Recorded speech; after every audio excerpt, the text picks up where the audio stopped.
Chris Lovell here with another edition of Patriot Talk. Colton Coons taking care of us as always behind the camera. And, Hunter Dewbre. So it's not Dewbre. Oh, it works. I You answer everything? Yeah, because it's always like I've heard Dewbre, I've heard Dewbre, I've heard, it's like I didn't know if you're French or I didn't know what all was going on there. Okay, Dewbre. Yes. Okay, we're there.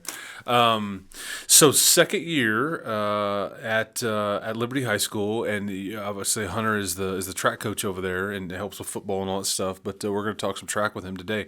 How was it? You get into year one, and it's just chaos. You don't have a home track. You don't have a team. You're trying to figure out.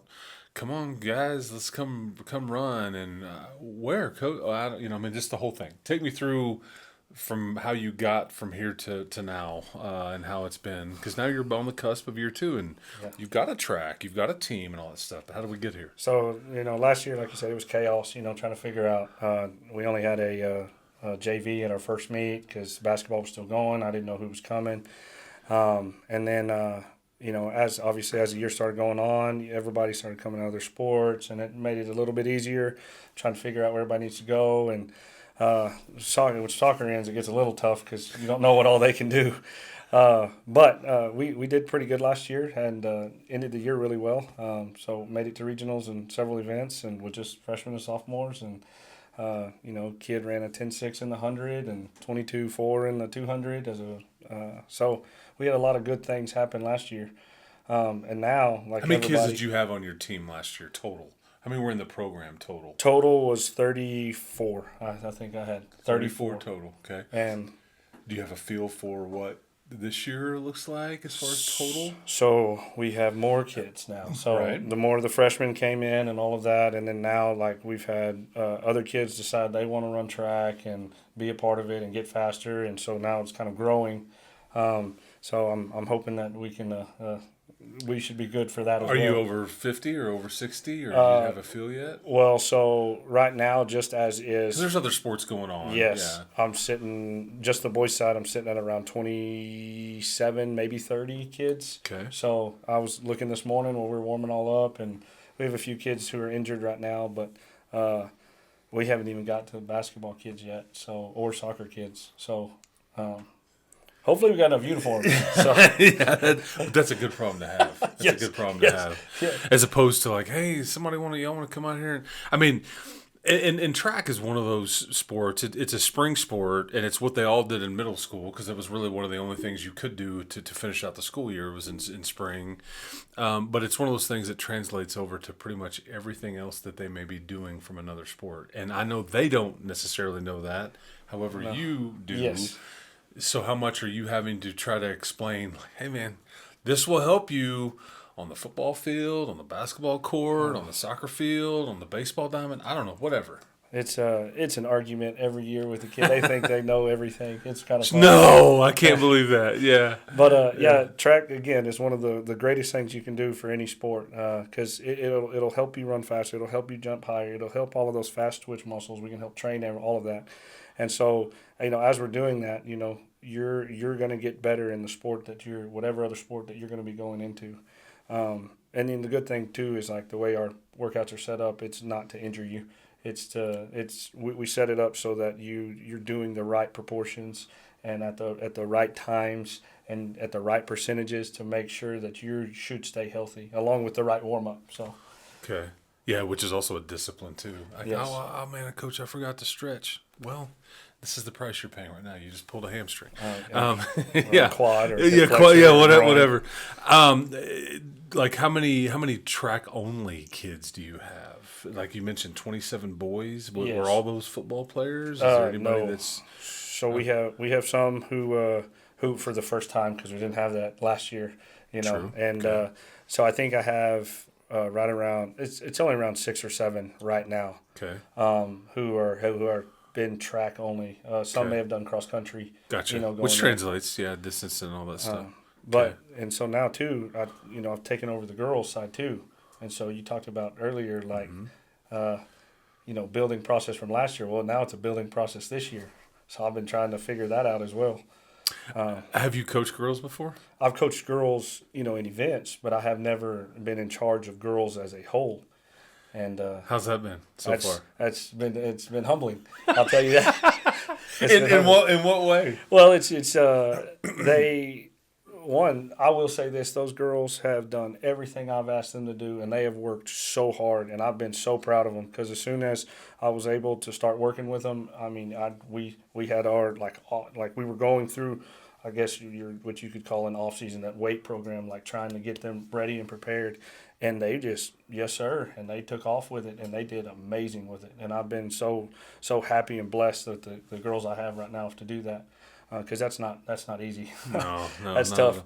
But no, it's been great. And I have an 8-month-old daughter, and it's also kind of a blessing to see what I'm going to be dealing with in the future. But no, we've done really, really well with them, and they fought hard, and they get the workouts, and it's not, I haven't really had too many issues. We got a lot of kids who are still in other sports and doing other sports, so that's been a new thing too. I've been trying to keep getting used to that. Yeah. But anyway, yeah, it's been good. It's been really good. When you have a situation like that, or like when you came into a program where there's just nothing set yet, and you're trying to build a team and how do you go about? How does the track coach go about? I think you would be, regardless of, because coach, this is what I've done, and that's what I ran in middle school, or this is my event, or okay, all that can be changed. How do you identify it? I think you would be best here, and this is what's best for Liberty High School. I mean, how do you determine all of those kind of? Am I making sense? Yes. Yeah. So, if you go to middle school, they'll typically have some sort of tryout. Put kids through long and triple and high, and some of those kids may or may not know how to do those events, but they start to show signs. Well, I start looking right off the bat through drills. Any of our warm-up drills, I can start noticing, okay, if we do one drill where, they have to jump 5, we call them box jumps, and they have to jump fast, really quick, back-to-back as high as they can. Well, fast athletes can do it better. And so you can tell right off the bat, like just on little things like that. Then we go, there's a single leg drill that we do, a bound drill. And if you can cycle that and control really, really well, I can say, okay, we can start looking at triple for you because you've already got the right mechanics in place to be able to handle it and understand it. And those are just 2 little things to start looking at. That's all track is, those little things. Yeah. A million of them. Yeah. And then, everything else is trying to see where kids may fit, because their times are this to this. And so you got to say, okay, well, you're doing really well here, but you're not going to be as fast as the 5 or 6 guys that we have up here. But you are fast enough to be a hurdler. And if you'll take the time and dedication to really learn how to get it down, you could be really good. And I've had hurdlers do that over time, because, they may not have been the fastest in an open event for the 100 or 200, but you get them in the hurdles, and they get the form down, and they're amazing. And so that's another thing. A lot of people are scared of hurdles. And I know college football programs, one in particular, that recruits specifically off hurdle times. Yeah. Yep. I mean, not the sprints, but the hurdle times, because that is telling them athleticism translates some of the same things. And so, just to speak about how important hurdles can be. And it's a lot of discipline for 8 to 10 hurdles.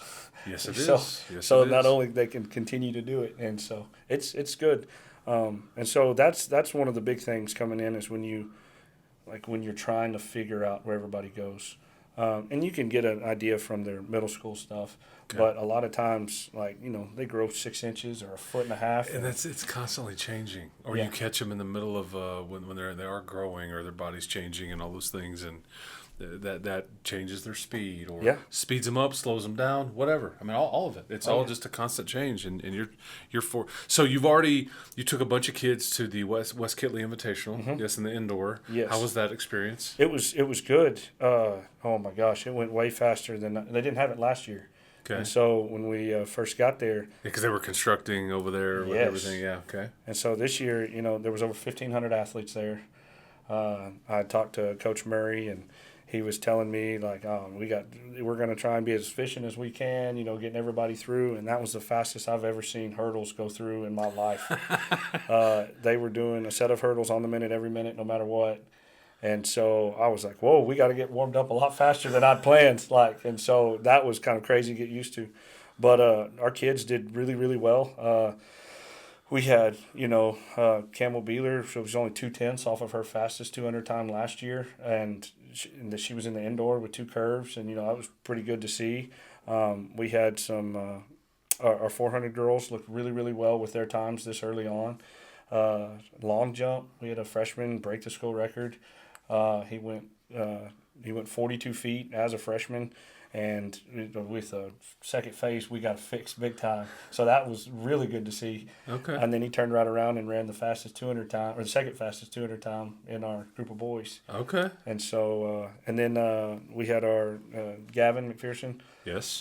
In the 60, he placed 35th overall, and there was probably 600 athletes in the 60 meter alone. Okay. So yeah, he's pretty good from home plate to first base. Yes. Rumor has it. Yeah. Yes.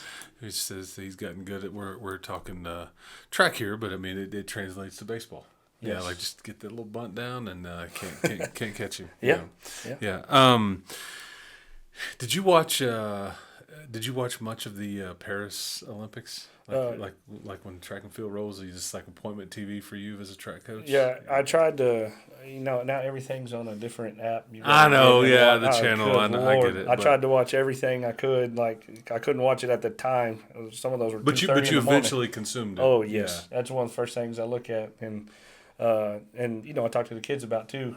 So hey, did you watch that? Did you see this? How did you think? They did there, and so you're getting.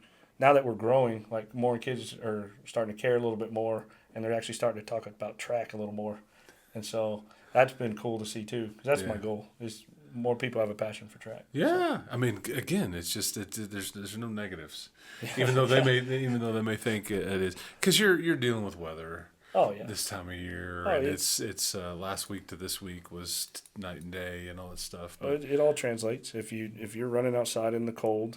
I mean, there's going to be a lot of things you do hard, and what are you going to do to, or overcome it? Are you going to just lay down? Quit on the side? Mental toughness. So how did now that you're in year 2, your district changed a bit. How much does that alter? Maybe your tournament or your meet schedule, I should say. Like, how much did that alter things on who you'll be competing against? Well, so it's a little bit harder again. Like we're not established in a classification yet. So like we're still trying to find meets every year. You're not getting the same meet you're going to all the time because those coaches already expect you to come. And so we went up to 4A D2 this year and 4A for track, and it's a different clientele of meets that you're going to be going to. And so there's a lot of our meets this year that are 2-day meets, and there was some that we had to try and figure out, like we didn't run San Angelo last year, but now we're running San Angelo this year. And so the kids they may not be seeing a consistent schedule like they might see in the future. There's a little more bouncing around right now until we get because you're Friendship Canyon. You're hosting your own, which we'll talk about. San Angelo is where you're going twice, I guess, for the relays, and then the district meet, and then it's Abilene for area and all that. So you're just bouncing around all over the place. Now area is going to be tough. Okay. The area and regionals this year. I mean, both of those are going to be back to back. We got a really good area and a really good regional. So. Okay. So we'll. As far as the competition goes. As far as competition. Okay. So. Who is who are you thinking where the athletes are from in the 4A part that you would go, okay, there's going to be some legit. So as we get to area, you're going to have Brock and Glen Rose and I think Godley and Stephenville and not to mention the athletes we're going to have from our district traveling too. And so I mean it's not going to be a piece of cake. We're going to be fighting tooth and nail. And then we go straight into regionals, and you get Kenyon Randall. Kenyon Randall had a really good track team, and a lot of those guys are back this year. So you'll get to see, all of their boys coming. They're coming to compete. And then, I'm trying to think of who else right off the bat that. All of the teams I guess in the 2 districts below us, with Seminole and Monahans. Yeah, I got you. Yeah, all of those. We played in that football. We're going to be seeing them again at regionals and all of that too. So, and I know for a fact they've got some good athletes too. So you saw them on the gridiron, yeah, in the fall. You have your opinion. The hardest event in track is what? Like of the ones that are under what you're doing, what's the hardest one? Just your opinion. Yeah. It doesn't mean everybody would have the same one, but I'm just I'm going to say the 800 is probably one of the hardest events to run. I know the 400 is tough, and I know what it feels like to go 50 seconds in a 400. I mean, it's tough. But I've had a kid go 153 in the 800, and like I know what it took for him to get there, and I mean it's an incredible thing to do. Because 2 laps of a sprint is basically what we're talking. He would come around in about 55 on his first one, and so I mean that's pretty good. Moving, and it's hard to train to do that, and we're still trying to establish that distance program and that cross country program, and try to get those kids more and more involved and get that program built, because that's where a lot of your distance kids come from. Because that's something you got to dedicate constant time to. You don't just like let up. Those kids run during the summer. They take about a 2-week break, and then they turn it right back on. So. Well, and back on the Paris Olympics that was this past summer and everything, was there appointment TV for you? That, like you said, you try to watch it all, but like, was there anything that you were especially interested, whether it was an athlete or because you had Sha'Carri Richardson and Noah Lyles and some of those, just the U.S. obviously always has a good track and field program. Yes. But was there anything you were drawn to from a track standpoint? I mean, I try to watch all of the, I guess, bigger events and those are going to be anything, I guess, from the 1600 and under. Yeah, it's hard. Yeah. It's hard to. There were some kids in the 800 that I've seen run in high school, and so like Bryce Hopple, he ran at Midland High, and so I remember when he ran, watching him run, and I remember having athletes run against him. Okay. And it was like, good luck, bud. Like, you got this. So like seeing him still competing today. I mean, I think he got first the other day in the Milrose and the indoor, and so like that's cool. That's really cool to see, and I'm very fortunate that I've been able to see some of those athletes now, and then. Of course, the 100, 200, 400, even in, like I said, the 800, in the hurdles. I love to watch the hurdles because, it is a feat to be able to go through and go 400 meters at a hurdle, and you're running what high school kids are running in an open right now, and sometimes even faster. And yeah, you jumped like 8 times. It's incredible. Yeah. Yeah, technique and all that stuff. Is there like in one of your meets and everything, like you're at a high school meet, is there an event that you are particularly not this the hardest or whatever, but that you are like, this is my favorite? Like I really want to enjoy this one no matter what's going on, not because of our team maybe loaded in it or whatever, but it's just I enjoyed it. Is it the main event, the relay at the end, or is it something else? I'm a big relay guy. Big relay guy. So and when I was in high school, I ran all 3 relays. So I know what it takes to be on each one of those. And I like to watch those relays, and I know that's kind of everybody likes to watch the relays. But even that 4x4, knowing that you were part of the team and you made the 4x4 and you ran it and we won. That right there shows the dedication and commitment and what it takes to be a 400, 200, 100 athlete, as you go on. And a lot of people are afraid of the 400.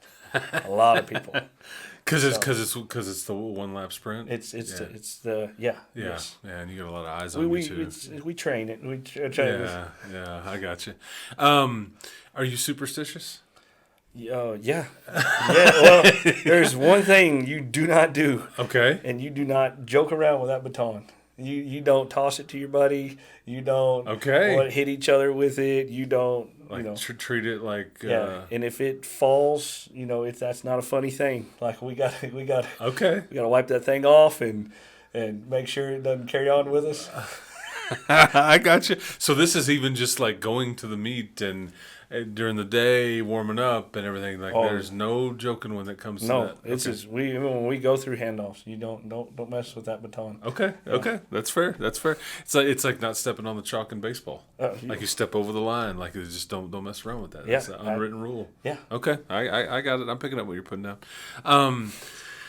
If I'm one of your athletes, what am I supposed to eat during a meet to give me energy? What would your nutrition advice be to your kids?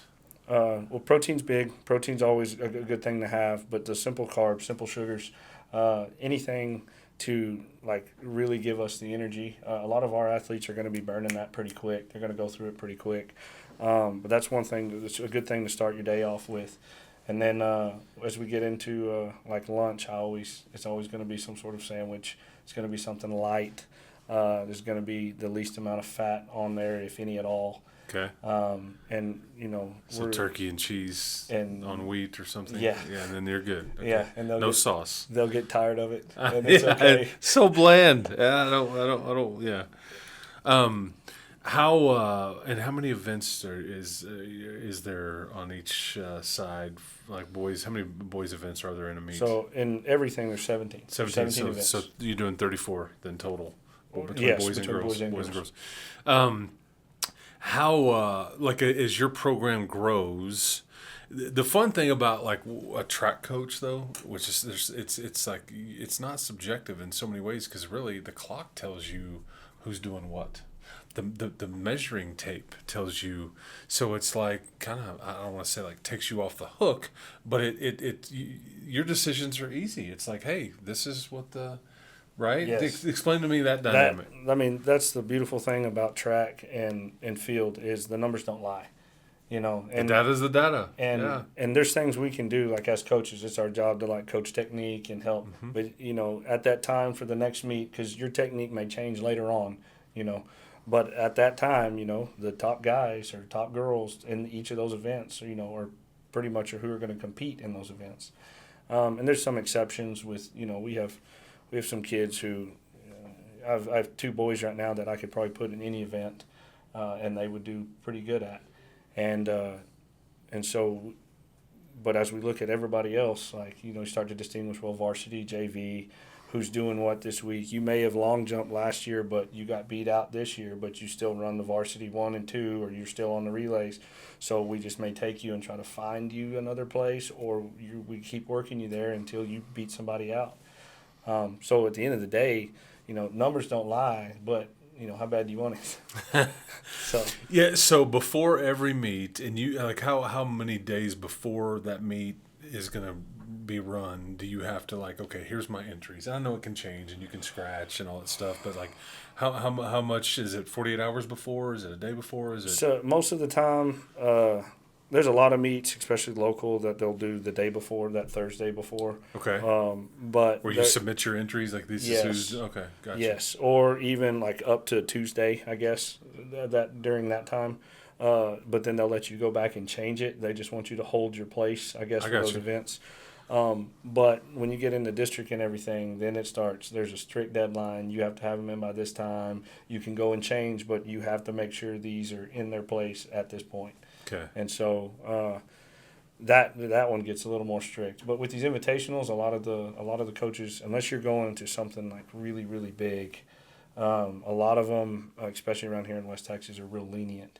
Okay. And even if you didn't hit a certain time, at a certain time, they'll come back and they'll say, hey, I just need to add this kid, and they'll be like, hey, no problem. Okay, gotcha. So now Texas Relays, you have to do that 2 weeks before, and make sure your entries are in before that time, and then you don't even know if your kids got in until they release the rosters. Or the heat sheets. Yeah, because it's based on times and everything. Yeah. So having said that, mixing in some like strict and then some leniency and all that, how many decisions do you have to sit there when you're filling this thing out? How many decisions do you have to make? 150, 20? Yeah. And then it's because I'm guessing too, there's going to be some no-brainer. Like, okay, well, this is where these kids go. Now I got to fill out the rest. I mean, like, take me through that dynamic. So, especially early on, you're still trying you don't know. figure everything out. But, like, there's, like, take Talon, for instance. Talon Wilcox, running back, yeah. He could run on every relay if he would do it if I asked him. This week you're running every relay, but I need to get an open 100 time on him, or I need to get an open 200 time on him, or I may need an open 4 for him this week, and so I have to change up because he can only be in 3 running events total, and so I have to. That's just him alone. Like that combination, changes constantly, and. Right now, there's some guys who are going to a baseball tournament for this first meet. So, I won't have them in this relay, even though they might be in this relay. They're probably going to be in this relay. But I have to have other kids, and so that kind of messes up the other stuff. Who else is on? Gavin, obviously. Who else is Gavin, on? I have Brody Box. Okay, yeah, Brody. Yeah. And then I should know this, and I'm blanking like you are. Well, but bottom line is, like, I remember there was sometimes last year when they were doing the same thing on the same day. Oh, yeah.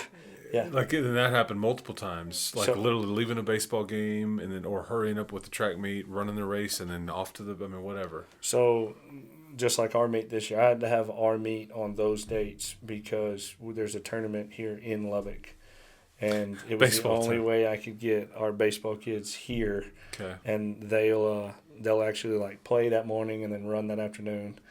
And then the next day, a couple of them will play that morning and then run the afternoon again. Okay. So yeah, that one, that's why we had to have that meet at that time. Next week they were starting district, and we weren't going to be able to do that. And okay. But yeah, it's tough trying to figure all that out. Let's talk about you getting your own track and everything. The stadium finally was finished and everything. The gray track. Mm-hmm. Do you like it? I love the gray track. Yeah, I do too. I think it's great looking. I mean, it's different, but I think that it's got a great look to it. It's beautiful. Yeah. But what is it like now having your own facility? You can have practice out there now, and like you're not having to manufacture or share or anything like that. We've got our own deal, and it's a new track with a great surface and all that stuff. Like, how much difference does that make? It makes a huge difference. So even last year we were traveling the bush. To do the field events and everything because we didn't have our field events set up.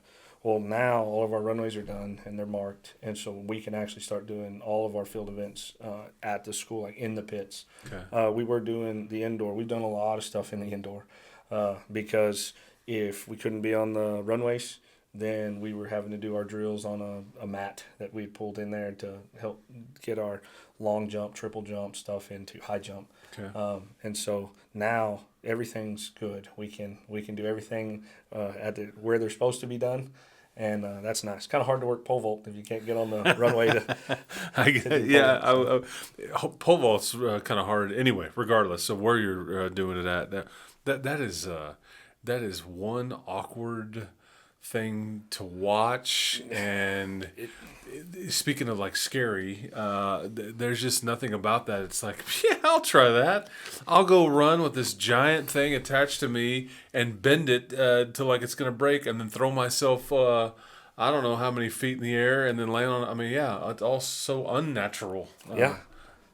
Yes, and we actually have a really good kid, Lane Miller, doing it. Yes, he does do a good job. And I didn't even mention him at the Tech Indoor. He did. I think he was right at a foot off of his best jump last year. Okay. Which starting off, I think he only had 2 practices to really work at it. Yeah. So pole vaulting. Yeah. Is there anything else like that I'm forgetting? I mean, there's the shot put, and there's a discus and all these things, but like, pole vaulting is so out there.